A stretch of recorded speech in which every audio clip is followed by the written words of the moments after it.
രാവിലെ സ്കൂളിൽ പോകേണ്ട ദിവസമൊക്കെ ബ്രേക്ക്ഫാസ്റ്റ് കഴിഞ്ഞാൽ 2-3 തവണ ടോയ്ലറ്റിൽ പോവുക, അല്ല എക്സാം ഉള്ളപ്പോൾ 2-3 തവണ ടോയ്ലറ്റിൽ പോവുക. ചിലർക്ക് പറയുന്നേക്കാം സുപ്പീരിയേഴ്സായിട്ട് മീറ്റിംഗ് ഒക്കെ ഉണ്ടെങ്കിൽ അന്ന് രാവിലെ ഫുഡ് കഴിച്ചാൽ ഒരു 2-3 തവണ ടോയ്ലറ്റിലൊക്കെ പോവുക. ചിലരെന്ന് പറഞ്ഞാൽ ഭക്ഷണം ഒരുപാട് കഴിക്കും, ചിലരെന്ന് പറഞ്ഞാൽ ഭക്ഷണം കഴിക്കാതിരിക്കും.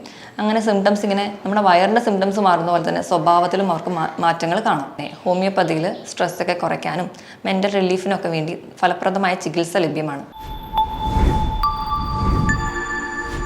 ഹായ്, ഞാൻ ഡോക്ടർ പ്രിയ, Q1 ഹെൽത്ത് കെയറിലെ ഹോമിയോപ്പതിക് ഫിസിഷ്യനാണ്. ഇപ്പോൾ സ്കൂളൊക്കെ തുറന്ന സാഹചര്യത്തിൽ പല അമ്മമാരും പറയും 2 മാസം വീട്ടിലിരുന്നപ്പോൾ ഒരു കുഴപ്പമില്ല, സ്കൂള് തുറന്നു കഴിഞ്ഞപ്പോൾ രാവിലെ സ്കൂളിൽ പോകേണ്ട ദിവസമൊക്കെ ബ്രേക്ക്ഫാസ്റ്റ് കഴിഞ്ഞാൽ 2-3 തവണ ടോയ്ലറ്റിൽ പോവുക, അല്ല എക്സാം ഉള്ളപ്പോൾ 2-3 തവണ ടോയ്ലറ്റിൽ പോവുക. ചിലർക്ക് പറയുന്നേക്കാം സുപ്പീരിയേഴ്സായിട്ട് മീറ്റിംഗ് ഒക്കെ ഉണ്ടെങ്കിൽ അന്ന് രാവിലെ ഫുഡ് കഴിച്ചാൽ ഒരു 2-3 തവണ ടോയ്ലറ്റിലൊക്കെ പോവുക. എന്താണ് മനസ്സിന് വയറിനകത്ത് കാര്യം? ഇന്ന് ഈ ടോപ്പിക്കിനെ കുറിച്ച് സംസാരിക്കാം. ഇറിറ്റബിൾ ബവൽ സിൻഡ്രോം അഥവാ IBS. എന്താണ് ഇറിറ്റബിൾ ബവൽ സിൻഡ്രോം എന്ന് നോക്കാം. നമ്മുടെ ശരീരത്തിൽ നമ്മുടെ വൻകുടലും നമ്മുടെ തലച്ചോറും തമ്മിൽ ഒരു കോർഡിനേഷൻ ഉണ്ട്. അതിനെ നമ്മൾ ഗട്ട് ബ്രെയിൻ ആക്സിസ് എന്ന് പറയും. ഈ ഗട്ട് ബ്രെയിൻ ആക്സിസിന് ആ ഒരു കോർഡിനേഷൻ നഷ്ടപ്പെടുന്ന മൂലമുണ്ടാകുന്ന കണ്ടീഷനാണ് ഇറിറ്റബിൾ ബവൽ സിൻഡ്രോം. ഇനി നമുക്ക് എന്തുകൊണ്ടാണ് IBS ഉണ്ടാവുന്നത് നോക്കാം. പ്രധാന കാരണം സ്ട്രെസ്സാണ്. സ്ട്രെസ് എന്ന് പറയുമ്പോൾ പല സ്ട്രെസ് വരാം. ജോലിയുടെ സ്ട്രെസ് ആവാം, പഠിത്തത്തിൻ്റെ സ്ട്രെസ് ആവാം, സാമ്പത്തികമായ സ്ട്രെസ്, അല്ലെങ്കിൽ നമ്മുടെ കുടുംബജീവിതത്തിലുള്ള എന്തെങ്കിലും സ്ട്രെസ്, അങ്ങനെ പല ടെൻഷൻ ഉള്ളവർക്ക് ഇത് കാണാം. രണ്ടാമതായിട്ട് ഹോർമോണൽ ഇംബാലൻസ്, തൈറോയ്ഡ് പോലെയുള്ള ഹോർമോണൽ ഇംബാലൻസ് കൊണ്ടുവരാം. മൂന്നാമതായിട്ട് നമ്മൾ കഴിക്കുന്ന ഭക്ഷണത്തിൽ ചില കമ്പോണൻസ്, അതായത് നമ്മുടെ ഗോതമ്പിലുള്ള ഗ്ലൂട്ടൻ എന്ന് പറയുന്ന കമ്പോണൻറ്റ്, ചില മീനുകൾ, ചില തരത്തിലുള്ള പച്ചക്കറികൾ, ക്യാബേജ്, ചില പുളിയുള്ള ഫ്രൂട്ട്സുകൾ, ഇതൊക്കെ കഴിക്കുമ്പോഴും നമുക്ക് ഇതേ പ്രശ്നം അനുഭവപ്പെടാം. ഇനി എന്തൊക്കെയാണ് IBSൻ്റെ ലക്ഷണങ്ങളെന്ന് നോക്കാം. നമ്മുടെ ബ്രെയിനും ഗട്ടും, അതായത് നമ്മുടെ കുടലും തമ്മിലുള്ള കോർഡിനേഷൻ നഷ്ടപ്പെടുന്നു.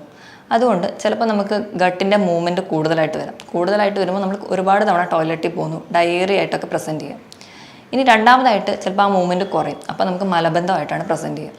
മെയിൻലി കൂടുതലായിട്ടും കാണുന്നത് രാവിലെയാണ്. രാവിലെ ഇപ്പോൾ എവിടെയെങ്കിലും പോകണമെന്ന് പറയുമ്പോൾ, അല്ലെങ്കിൽ ചിലപ്പോൾ എക്സാം ഉണ്ടെന്ന് പറയുമ്പോൾ, എന്തെങ്കിലും മീറ്റിംഗ് ഉണ്ടെന്ന് തോന്നുമ്പോൾ, ഇങ്ങനെയൊക്കെയുള്ള ചില ടെൻഷൻസ് ഉള്ള ദിവസങ്ങളിൽ രാവിലെ ബ്രേക്ക്ഫാസ്റ്റ് കഴിച്ച് കഴിഞ്ഞാൽ 2-3 തവണ ബാത്റൂമിൽ പോകുമ്പോഴും അധികം ഒന്നും പോകാൻ കാണില്ല, പക്ഷേ മുഴുവനായി പോയൊരു ടെൻഡൻസി എപ്പോഴും ഇങ്ങനെ ഉണ്ടാവും. മുഴുവനായി പോയതുപോലെ തോന്നില്ല. ഇതുപോലെ തന്നെ മലത്തിൻ്റെ ഒപ്പം കുറച്ച് കഫമൊക്കെ പോകുന്നതായി കാണാം. ഇങ്ങനെ 2-3 തവണ ബാത്റൂമിൽ പോകുന്നതിനോടൊപ്പം പലർക്കും വയറ് വേദന തോന്നാം, അല്ലെങ്കിൽ വയറിൽ നിറച്ച് ഗ്യാസ് വീർത്തിരിക്കുന്ന പോലെ അടിവയറ് വേദന, അല്ലെങ്കിൽ കീഴ്വായുവായിട്ട് ഗ്യാസ് ഒരുപാട് പോവുക, മലബന്ധം. അങ്ങനെ ചിലർക്കൊക്കെ ആണെങ്കിൽ ആഴ്ചയിൽ 3 ദിവസം 2-3 തവണ ടോയ്ലറ്റിൽ പോകും, 3 ദിവസം പിന്നെ മലബന്ധമായിട്ടും, അങ്ങനെ പല രീതിയിൽ ഓൾട്ടർനേറ്റ് ചെയ്തിട്ട് ഈ ബുദ്ധിമുട്ടുകളൊക്കെ കാണാം. ഇങ്ങനെ നമ്മുടെ വയറിന് ഇങ്ങനത്തെ സിംറ്റംസ് ഉണ്ടാകുന്നതിനൊപ്പം നമുക്ക് മാനസികമായിട്ടും ചില ചേഞ്ചസ് ഒക്കെ ഉണ്ടാവും. ഫസ്റ്റ് വണ്ണാണ് ആൻസൈറ്റി ഡിസോർഡർ. ഇങ്ങനെ വയറിന് ബുദ്ധിമുട്ടുള്ളവർക്ക് പേടിയാണ്. എവിടെയെങ്കിലും പോകണമെന്ന് പറഞ്ഞാൽ എനിക്ക് 2-3 തവണ ബാത്റൂമിൽ പോകണോ, അല്ലെങ്കിൽ ഞാൻ വിചാരിച്ച സമയത്ത് അവിടെ എത്തും, ആ ഒരു ടൈം മാനേജ്മെൻറ്റിനോടുള്ളൊരു പേടി, അത് അവർക്കൊരു ആൻസൈറ്റി ഡിസോർഡറായിട്ട് കാണാം. രണ്ടാമതായിട്ട് ഒരു ഫോബിയ, എല്ലാം പേടിയാണ്. അത് പോകാൻ പേടി, പരീക്ഷയ്ക്ക് പേടി, എല്ലാത്തിനോടും ഒരു പേടി, ഇത് നടക്കുമോ അല്ലെങ്കിൽ പോകാൻ പറ്റുമോ എന്നുള്ളൊരു ടെൻഷൻ, അതൊക്കെ ഫോബിയ ആയിട്ട് മാറും. മൂന്നാമതായിട്ട് ചിലർക്ക് ഡിപ്രഷൻ വരെ ആവാം, കാരണം അവർക്ക് അവരുടെ ശരീരത്തിനോട് തന്നെ ഒരു വെറുപ്പ്, അത് അവർക്ക് മൊത്തത്തിൽ ഒരു ഉൾവലിഞ്ഞ സ്വഭാവം കാണിക്കുക, അങ്ങനെ ഡിപ്രഷനിലോട്ട് പോകാം. നാലാമതായിട്ട് കാണുന്ന ഒന്നാണ് ബൈപ്പോളാർ ഡിസോർഡർ. കുറച്ച് സന്തോഷം പിന്നെ സങ്കടം, അങ്ങനെ മാറി മാറി മാറി മാറി കാണാം. അതുപോലെ വേറൊരു കണ്ടീഷനാണ് ഈറ്റിംഗ് ഡിസോർഡർ. ചിലരെന്ന് പറഞ്ഞാൽ ഭക്ഷണം ഒരുപാട് കഴിക്കും, ചിലരെന്ന് പറഞ്ഞാൽ ഭക്ഷണം കഴിക്കാതിരിക്കും. അങ്ങനെ സിംറ്റംസ് ഇങ്ങനെ നമ്മുടെ വയറിൻ്റെ സിംറ്റംസ് മാറുന്ന പോലെ തന്നെ സ്വഭാവത്തിലും അവർക്ക് മാറ്റങ്ങൾ കാണാം. ഇന്നിപ്പോൾ IBS എന്ന് പറഞ്ഞു കഴിഞ്ഞാൽ വളരെ കോമൺ ആയ സിംറ്റംസാണ്. പക്ഷെ നമ്മളതൊരു IBS എന്നൊരു കാറ്റഗറിയിലോട്ട് പലരും അത് തിരിച്ചറിയുന്നില്ല. പക്ഷെ നമ്മൾ എപ്പോഴും ഇതിനെ പേടിക്കണം എന്ന് നോക്കിക്കഴിഞ്ഞാൽ, ഒന്നാമത് സാധാരണ നമ്മൾ മലത്തിലൂടെ കഫം മാത്രമേ പോകാറുള്ളൂ. ഇപ്പോൾ ബ്ലഡ് പോകാൻ തുടങ്ങുകയാണെങ്കിൽ നമ്മൾ ശ്രദ്ധിക്കണം. രണ്ടാമതായിട്ട് സ്ത്രീകളിലൊക്കെ ആണെങ്കിൽ നടുവേദനയും വയറുവേദനയും ഗ്യാസിൻ്റെ ബുദ്ധിമുട്ടൊക്കെ കാണുമ്പോൾ വലിയ ഇമ്പോർട്ടൻസ് ഒന്നും കൊടുക്കാതിരിക്കും. അതിനോടൊപ്പം തന്നെ ഇടയ്ക്കിടയ്ക്ക് മൂത്രം ഒഴിക്കാനുള്ള ബുദ്ധിമുട്ടോ അല്ലെങ്കിൽ മൂത്രശങ്കയൊക്കെ തോന്നുവാണെങ്കിൽ നമ്മൾ ശ്രദ്ധിക്കണം. ചിലപ്പോൾ ഇതൊരു ഒവേറിയൻ ട്യൂമറും ഉണ്ടാവാം. ഈ IBSന് വേണ്ടി പ്രത്യേകിച്ച് ഒരു ടെസ്റ്റോ അല്ലെങ്കിൽ അത് തിരിച്ചറിയാൻ പ്രത്യേകിച്ച് ഒരു മാർഗ്ഗമൊന്നുമില്ല. നമുക്ക് സിംറ്റംസ് ഒക്കെ കേൾക്കുമ്പോൾ തന്നെ, ക്ലിനിക്കിൽ വന്ന രോഗികൾ പറയുമ്പോൾ തന്നെ നമുക്ക് മനസ്സിലാക്കാം ഇത് ഇറിറ്റബിൾ ബവൽ സിൻഡ്രോം ആണെന്ന്.